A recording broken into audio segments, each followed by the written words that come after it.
Ganyan ba yan? Baloktot eh.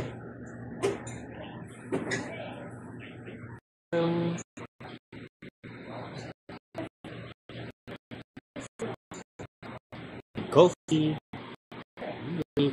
Charap.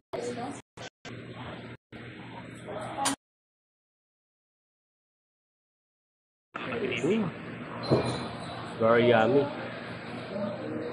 Good evening mga ka-Pilipi. Nandito tayo sa may San Antonio's Breakfast. Dito po yan sa may Tagaytay.